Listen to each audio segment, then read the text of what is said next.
Jack, never a dull moment. What are your thoughts on the game today?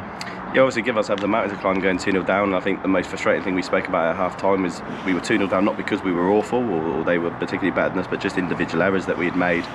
We had a conversation on reflection from the Dunstable game where we're 2-0 up and we sit a little bit too deep and allow them to come onto us, and we just said that, you know, be a little bit braver in possession and do the right things more consistently, and at times we've probably been a little bit too casual, and if it wasn't for Callan, probably could have found ourselves more than 2-0 down, to be honest with you, and it would have been slightly unjust in the sense of I don't think they were particularly better than us, but just our own worst enemies at times. But the conversation at half time was all positive because we saw enough from getting back into the game with the first goal in the first half, and then a little 10-minute spell where we knew if we kept it and kept the ball moving that we'd get opportunities and we would go on and get a minimum of a point.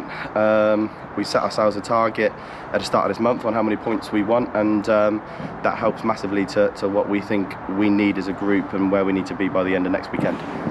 And again, another aspect of the character development and building that character to be able to come back from 2-0 down to win the game, whereas compared with a month ago, that probably would have been not so great. Yeah, again, similar to what I said last week. I think maybe a few weeks ago we 2-0 down, we probably go on and concede more than that, to be fair. So the character shown to get the first one back and to come out in the second half, and I just think to play in the manner we did, we were very brave on it, and we made good decisions consistently well, which I keep saying with the group that we've got and the ability we've got on the side, if we make consistent decisions well at this level, we won't be a million miles away. So listen, we won't get too excited, but 2 wins back to back away from home at this level is not an easy thing to do, so we have to give the group massive credit.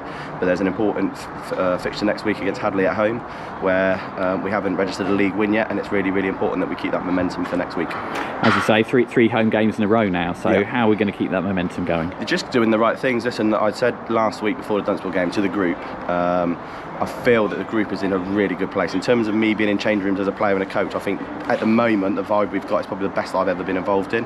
We've got a really good continuity between us, and everyone is pulling in the same direction. Everyone believes in what we're trying to achieve and understands it isn't going to be an overnight success. And when you get people that believe in that and they do those things consistently well, everything else takes care of itself. So for us, we've just got to keep doing the right things, keep working hard on a Thursday night, and we've been having unbelievable numbers for training, sort of 22, 23.